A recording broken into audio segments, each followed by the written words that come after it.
রামেশ্বরম।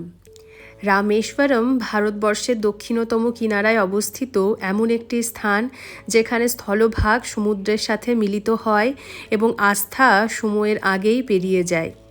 এমন একটি স্থান যেটা চারধামের মধ্যে অন্যতম, আবার দ্বাদশ জ্যোতির্লিঙ্গের মধ্যে এক অমূল্য রত্ন। যেখানে সমুদ্রের সাথে প্রতিটা রাস্তা নিজের গল্প শোনায়।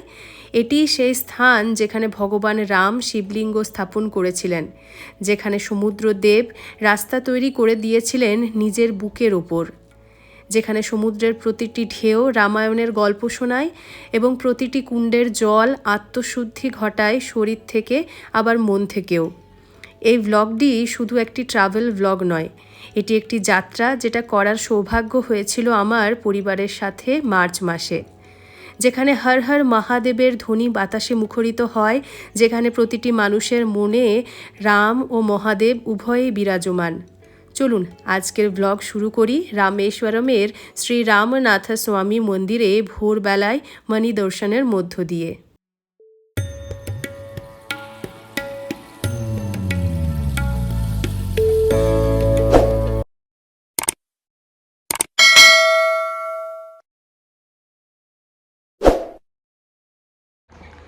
Hello guys, welcome back to my channel lifestyle with Sanchayita চ্যানেলের একটা নতুন ব্লগে তুমি ভোরবেলা ওয়েলকাম জানাই। কারণ আমরা ঘুরতে এসেছি সমস্ত তীর্থক্ষেত্রগুলো। আজকে রামেশ্বরম দেখতে আমরা বেরোচ্ছি, তো সমস্ত জায়গাগুলো মোটামুটি পূজা দর্শন ভোরবেলা থেকে আরম্ভ হয়ে যায়। বাজে এখন প্রায় ভোর 4টা আর আমরা যাচ্ছি মণি দর্শনে। তো মণি দর্শনের পরে অগ্নিতীর্থম স্নান করতে যাব দুটো জায়গায়, সমুদ্রে আর তারপরে রয়েছে 22 কুণ্ডে স্নান। এতটা পর্যন্ত সকালবেলার প্রোগ্রাম রয়েছে, তারপরে তো দর্শন করতে যাবই আরেকবার। তো মোটামুটি সালোয়ার কামিজ পরেছি একটা আর রেডি হয়ে গেছি, সবাই বেরিয়েও গেছে। চলো বেরোই, বাইরের পরিবেশটা কি রয়েছে দেখি। চলো। আমাদের হোটেল থেকে ঢিলছুড়া দূরত্বে মন্দিরের ইস্ট গেট, যেখান থেকে মণি দর্শনের লাইন দেওয়া শুরু হয়। চলুন, ভোরবেলা আমরা সকলে এসে উপস্থিত হয়েছি, এরপরে লাইনে দাঁড়াই আর মণি দর্শনের সুবর্ণ সুযোগটা লাভ করি।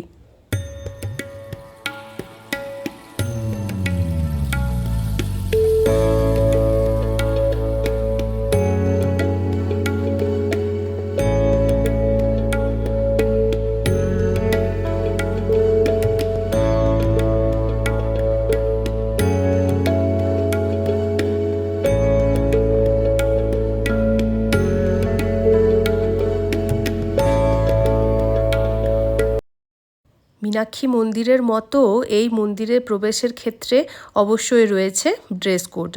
উভয়ের ক্ষেত্রেই পা ঢাকা পোশাক ম্যান্ডেটারি। স্পেসিফিক্যালি ছেলেদের ক্ষেত্রে পাজামা কুর্তা, ধুতি, কটন প্যান্ট এইসবই গ্রহণযোগ্য, জিন্স নট অ্যালাউড। আর মেয়েদের ক্ষেত্রে লেগিংস, কুর্তি, চুড়িদার অথবা শাড়ি।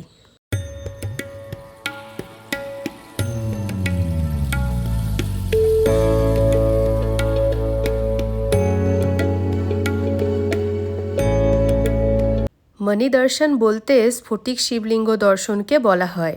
প্রতিদিন ভোর 5টা থেকে 6টা পর্যন্ত এই মণি দর্শনে সুযোগ মেলে। এই স্ফটিক শিবলিঙ্গটি আদি শঙ্করাচার্য মন্দিরকে উপহার স্বরূপ দিয়েছিলেন, আর মান্যতা রয়েছে যে এই মণিটি হল শেষনাগের মণি।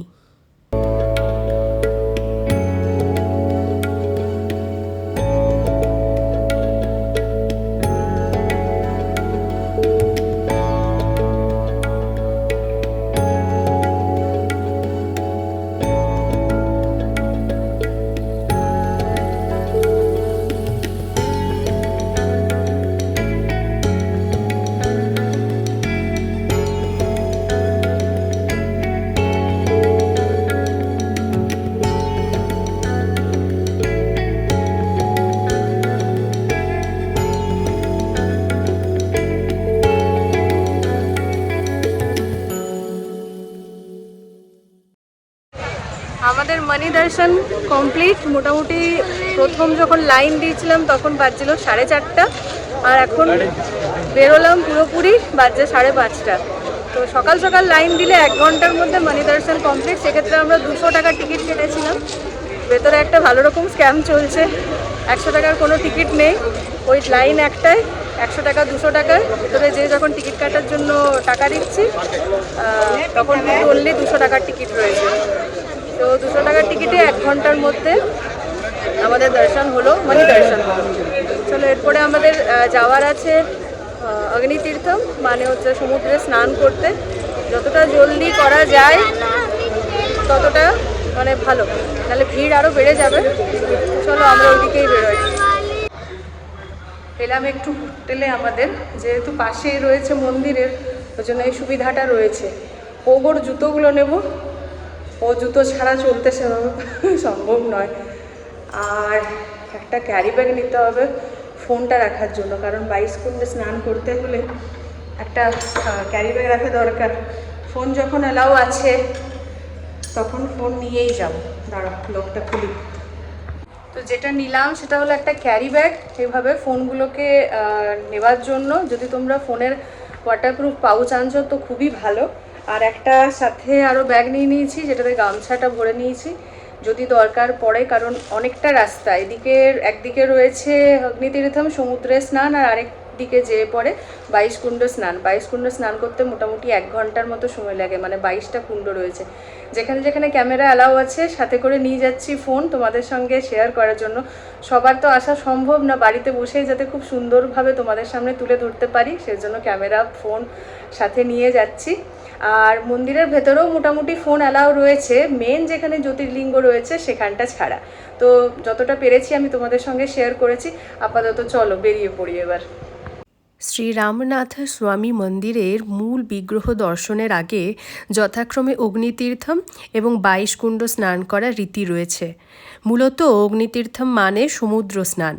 সকাল 5:30 থেকে অগ্নিতীর্থমে স্নান শুরু হয়, তারপর সারা দিনব্যাপী তা চলতে থাকে। আমি প্রথমে সমুদ্র স্নান অর্থাৎ অগ্নিতীর্থমে স্নানটা সেরে ফেলি, তারপর এর সাথে জড়িয়ে থাকা পৌরাণিক কাহিনী আপনাদের সঙ্গে শেয়ার করছি।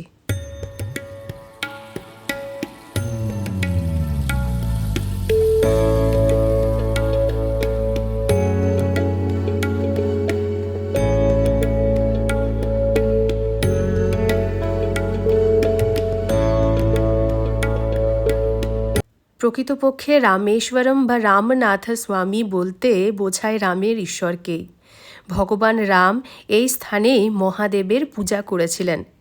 গল্পের শুরুটা সেই ত্রেতা যুগে। কথিত আছে যে লঙ্কায় রাবণবধের পর শ্রীরাম যখন ভারতবর্ষে স্ত্রী সীতাকে নিয়ে ফিরে এলেন, তখন যেহেতু রাবণ ব্রাহ্মণ ছিলেন, তাই ব্রাহ্মণ হত্যার দায় থেকে মুক্তি পেতে অগস্ত্য মুনির কথায় মহাদেবের পূজা করবেন বলে স্থির করেন। পূজা করার আগে তিনি এই সমুদ্রের জলে স্নান সেরেছিলেন। সেই থেকেই তীর্থযাত্রীদের মধ্যে এই অগ্নিতীর্থমের রীতি চলে আসছে।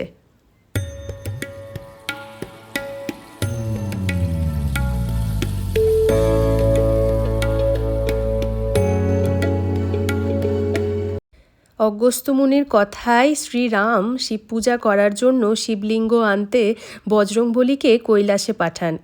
কিন্তু কৈলাস থেকে শিবলিঙ্গ নিয়ে ফিরতে দেরি হলে শ্রীরাম ব্যাকুল হয়ে পড়েন। তখন সীতামা এই সমুদ্রের কিনারায় নিজের হাতে বালি দিয়ে শিবলিঙ্গ বানান এবং শ্রীরাম সেই বালির শিবলিঙ্গেরই পূজা করেন।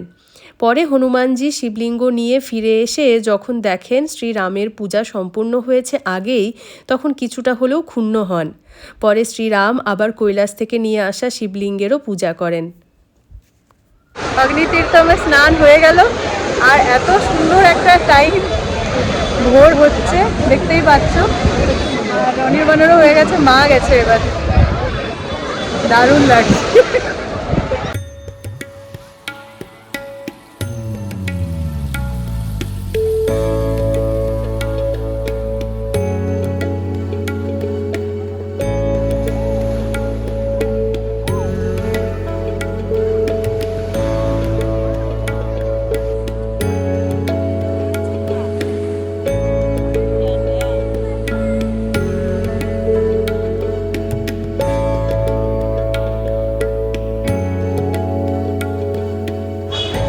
আমরা এবার যাচ্ছি 22 কুণ্ড স্নান করতে। তো এটারও প্রচুর মাহাত্ম্য রয়েছে, তোমাদের সঙ্গে শেয়ার করব ওখানে পৌঁছাই, তারপরে এর পেছনে কি স্টোরি রয়েছে সেটা। চলো।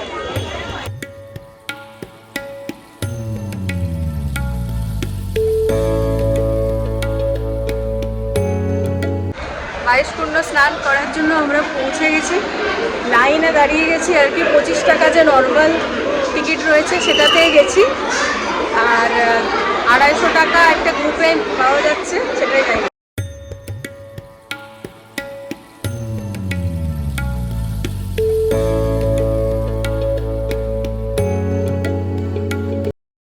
আমরা 25 টাকা পার হেড টিকিট কেটে নর্মাল লাইনে দাঁড়িয়েছি, তবে পন্ডা হায়ার করলে পার হেড 250 টাকা চার্জ দিয়ে স্পেশাল লাইনে স্নান করানো হয়। 22 কুণ্ড কথাটির অর্থ হলো 22টা কুয়ো, যার একটি কুয়ো থেকে আরেকটি কুয়োর দূরত্ব মাত্র কয়েক ফুট। তবে প্রতিটি কুয়োর জলের স্বাদ নাকি আলাদা। 22টি কুয়োর আবার 22টি দেবদেবতার নামে পরিচিত। বহু পূর্বে এই কুয়া বা কুণ্ডগুলো একসাথে এভাবে অবস্থান ছিল না, কেবলমাত্র 3টে কুয়ো ছিল এই জায়গায়। কোনোটা ছিল এখান থেকে 65 কিলোমিটার দূরে, কোনোটা আবার জঙ্গলের মধ্যে। পরবর্তীকালে রামেশ্বরমের রাজা এই তীর্থযাত্রীদের সুবিধার স্বার্থে একই জায়গায় 22টা কুণ্ড নির্মাণ করেন।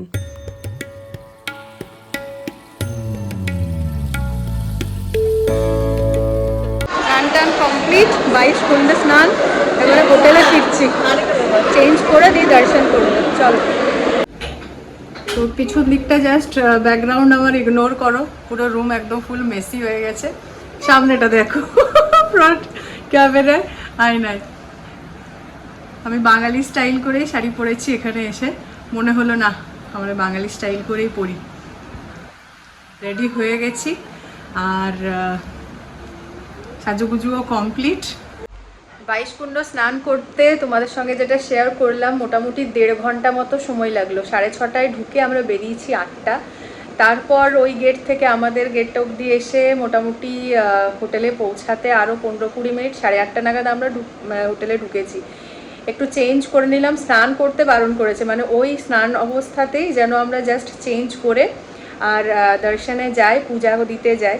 তো ভেতরেও চেঞ্জিংয়ের ব্যবস্থা রয়েছে মেয়েদের জন্য আলাদাভাবে, কিন্তু আমরা জামাকাপড় নিয়েও যাইনি। আর যে পরিমাণে জল ঝিটছিল আমার মনে হলো সব ভিজে যেতে পারে।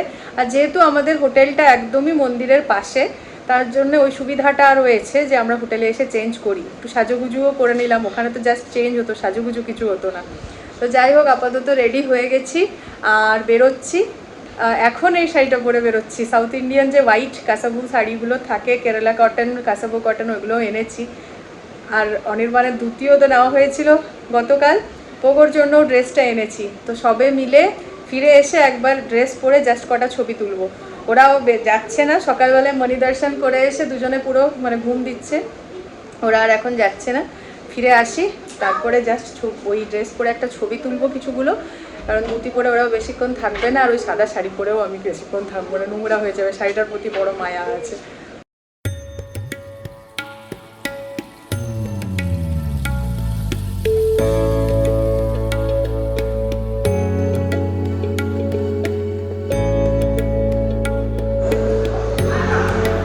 শিবগাম সুন্দরী। আচ্ছা, আমরা আবার স্পেশাল এন্ট্রি করে 200 টাকার টিকিটেই দেখবো, কারণ বেশি হাতে সময় নেই। চন্দ্রগ্রহণের জন্য 12টা না 1টার পর থেকে মন্দির আবার বন্ধ হয়ে যাবে, অলরেডি 9:30।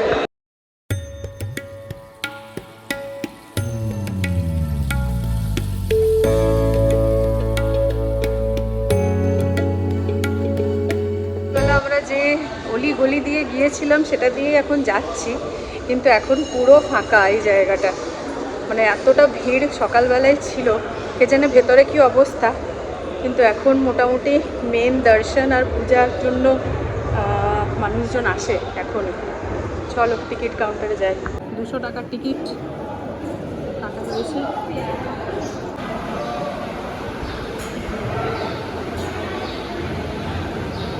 মোটামুটি 5 মিনিটের মধ্যে দর্শন হয়ে গেছে। 5 মিনিটও লাগেনি আমাদের দর্শন করতে। এবার কোনো ভিড় নেই, কিছু নেই, ঝটপট ঝটপট লাইনে দাঁড়িয়ে, লাইনও নেই, আমরাই মনে হয় যাচ্ছিলাম।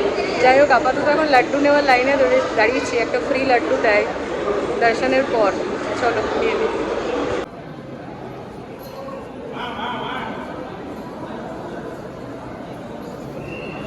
বাইশকুণ্ড স্নানের সময় সেই জল একটু একটু করে সংগ্রহ করে বাড়ি নিয়ে যাওয়া যায় একটি ক্যানের মধ্যে। তবে সেটা ভীষণই কঠিন কাজ। আমরা 20 টাকার বিনিময়ে এই জলই কিনলাম মন্দির চত্বর থেকে। মোটামুটি 9:15 নাগাদ আমরা ঢুকেছি মন্দিরের ভেতরে, বাজে এখন 10টা। দর্শনের সাথে ভোগ নিয়ে কি পরিতীর্থমে জল নিয়ে প্রসাদ নিয়ে সব করে আশেপাশে একটু দেখে আবার হোটেলে পৌঁছে গেছি। মানে সত্যি এটা একটা সহজ উপায় ঠিকই। সকালবেলায় 200 টাকার লাইনটাই ছিল প্রচণ্ড ভিড়, এখন একেবারে ফাঁকা। চলো একটু রেস্ট নেওয়া যাবে, আর তারপর আমরা ধনুষকোটির জন্য বেরোবো। চলো আমরা সবাই রেডি, তিনজনেই আমরা আজকে একদম সাউথ ইন্ডিয়ান সেজে ফেলেছি। কারণ আজকে আমাদের রামেশ্বরমের লাস্ট ডে, আমাদের আজকে রাত্রিবেলায় বাস রয়েছে, আমরা চলে যাবো কন্যাকুমারী।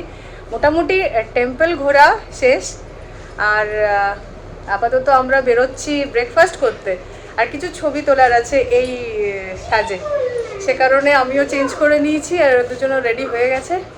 চলো বেরোনো যাক।